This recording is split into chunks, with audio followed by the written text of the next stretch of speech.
लड़की गुस्से में होटल में आई और अपने सामने दरवाजा जोर से बंद कर दिया। उसका प्रिय व्यक्ति वास्तव में किसी अन्य महिला के साथ था, जिससे वह लगभग पागल हो गई थी। लेकिन अगला क्षण उसकी उम्मीदों से परे था।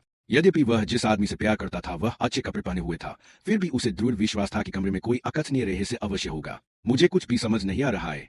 इस सवाल के कारण तायांग अपना बचाव करने में असमर्थ हो गई, लेकिन जब शीलिंग बाथरूम में घुसने ही वाली थी तो उसके साथ फिर से कुछ अप्रत्याशित हुआ। जो महिला बाथरूम से बाहर निकली वह विंटर नहीं थी। इस समय सूर्य आगे आए और महिला से माफी मांगी। यह पता चला कि वह महिला सिर्फ तायांग की सहकर्मी है, लेकिन येओन ही होटल के कमरे में कैसे पहुंची। पता चला कि यह सब जू आइला की गलती थी, क्योंकि सन और विंटर के ब्रेकअप की खबर उन्हें खुद से निपटने के लिए शीलिंग के साथ एकजुट होने के लिए प्रेरित करेगी। यू आइला ने एक साजिश रची, लेकिन उसने यह उम्मीद नहीं की थी कि शीलिंग अपने कपड़े यानशी पर डाल देगी, जिसे सर्दी लग गई थी। रिश्वतखोर वेटर ने गलती से मान लिया कि यानशी ही शीलिंग है, इसलिए उसने जानबूझकर कॉफी गिरा दी और कमरे का कार्ड निकाला जो उसने बहुत पहले तैयार किया था, और यानशी को होटल के कमरे में जाकर सफाई करने के लिए कहा।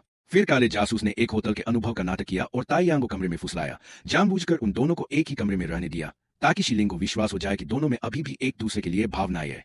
इस समय तक सूरज को यह एहसास हो चुका था कि यह निश्चित रूप से संयोग नहीं था, इसलिए पूछताछ के दौरान शीलिंग ने अंततः उसे जाने दिया। इस समय ताईयांग को विश्वास नहीं हो रहा था कि शीलिंग वास्तव में अपनी बहन के हत्यारे पर विश्वास कर सकता है, इसलिए उसने गुस्से में शीलिंग से कहा कि उसने डोंग तियांग के साथ पूरी तरह से संबंध तोड़ लिया है और उम्मीद है कि शीलिंग तथ्यों का सामना कर सकता है और जितनी जल्दी हो सके अपनी असली पहचान स्वीकार कर सकता है।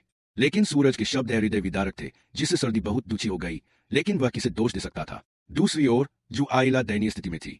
मूल रूप से सन काम के लिए होटल गया था, जिसे यू आइला अच्छी तरह से समझ गया था, लेकिन उसने कहा कि उन दोनों के बीच प्रेम संबंध थे। इसके अलावा डोंग तिया ने यह साबित करने के लिए तुरंत सन के साथ संबंध तोड़ लिया कि उसके पिता के साथ अन्याय हुआ था, जो एयू आइला के साथ एक बड़ा विरोधाभास था। इस घटना से शीलिंग को भी जू आइला पर शक हो गया, जब वह पास खड़ा था। यह सच है, लेकिन खलनायक इसलिए मर गया क्योंकि उसने बहुत ज्यादा बात की थी। यह दुष्चक्र अच्छे लोगों के लिए भी काम करता है।